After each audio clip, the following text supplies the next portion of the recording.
نحمده ونصلي على رسوله الكريم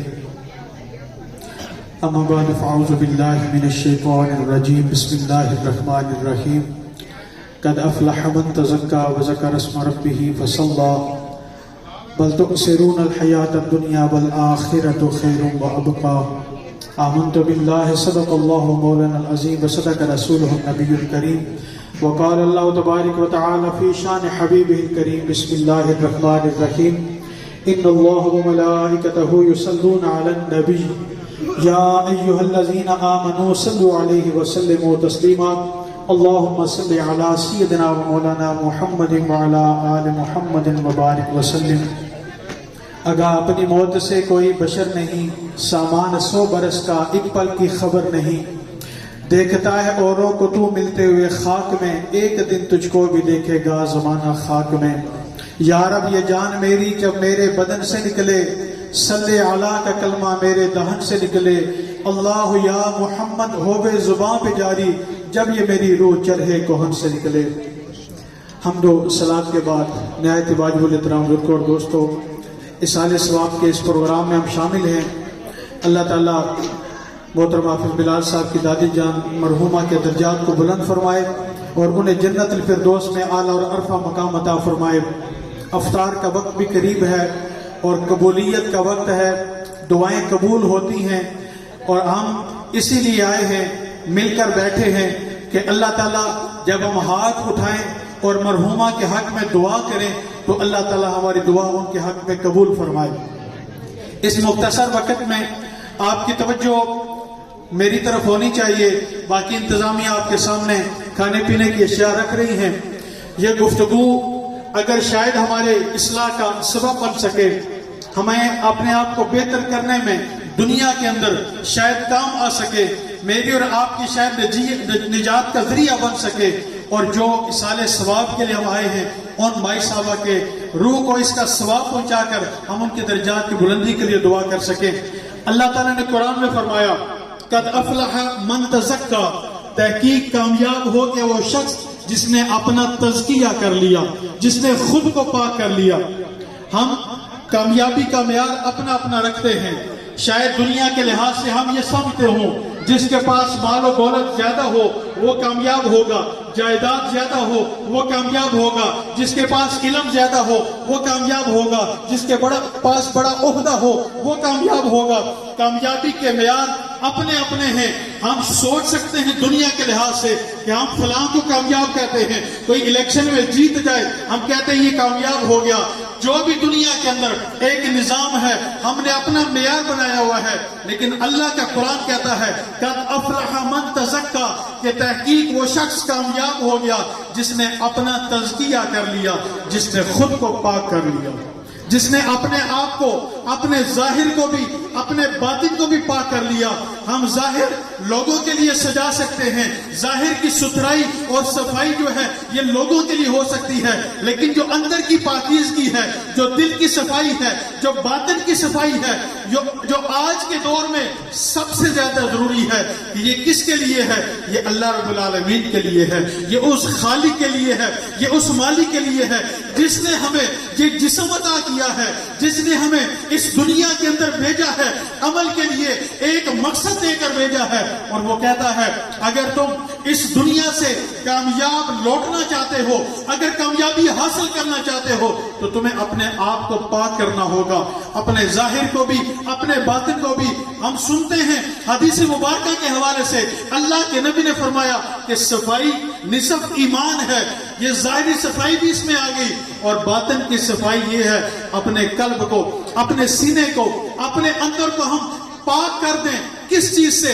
غیر اللہ کی محبت سے، نفرت سے، کینہ سے، حسد سے، لوگوں کے بارے میں بدگمانی سے. اگر ہم نے اپنے ظاہر کو تو وضو بنا لیا، غسل کر لیا، لباس اچھا پہن لیا، پاک ہو گئے، لیکن اگر دل کے اندر وہی گند بھرا ہوا رہا، اگر دل کے اندر وہی کینہ اور حسد موجود رہا، اگر وہی نفرت موجود رہی، تو پھر شاید وہ رب جو کہتا ہے، حدیث قدسی کے الفاظ ہیں، اللہ تعالیٰ فرماتا ہے، اللہ کے نبی ارشاد فرماتے ہیں کہ اللہ کہتا ہے میں تمہارے ظاہر کو نہیں دیکھتا، میں تمہارے جسم کو نہیں دیکھتا، بلکہ میں تمہارے دلوں کو دیکھتا ہوں، میں تمہارے دل کی نیت کو دیکھتا ہوں، میں تمہارے اعمال کو دیکھتا ہوں. تو آج ہمیں اپنے اندر کو ٹھیک کرنے کی ضرورت ہے، آج ہمیں اپنی اصلاح کی ضرورت ہے. تو اللہ نے فرمایا کہ اپنے باطن کو ٹھیک کر لو، اپنے آپ کو ٹھیک کر لو، یہ تمہاری کامیابی ہے. ہم جب دنیا سے انسان جاتا ہے اسے غسل دیتے ہیں، مرد ہو عورت ہو، اسے لباس پہناتے ہیں، کفن پہناتے ہیں، سفید کپڑا اس کو پہنا کر کندھوں پر اٹھا کر جنازہ پڑھ کے اسے دفن کر دیتے ہیں. یہ تو ہم نے کر دیا، ہم نے اس کے ظاہر کو جسم کو غسل دے دیا، لیکن یہ جو اندر کی پاکیزگی تھی یہ ہمارے عمل سے تھی، یہ ہمارے کردار سے تھی، یہ ہمارے رویے سے تھی.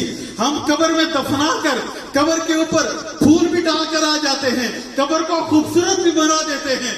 ہو سکتا ہے ماربل سے قبر کو تیار بھی کر دیا جائے، کتبہ بھی لگا دیا جائے، نام بھی لکھ دیا جائے، یہ ساری رسمیں ہم باہر والے لوگ کر سکتے ہیں، لیکن یقین مانیے قبر کے اندر کی خوبصورتی مرنے والے کے عمل سے ہوگی. قبر کے اندر کی تیاری، قبر کے اندر کی روشنی، قبر کے اندر کی کشادگی، قبر کے اندر کی جو جنت اس نے بنانا ہے وہ اپنے عمل سے بنانا ہے کہ وہ دنیا میں کیا کر کے گیا ہے.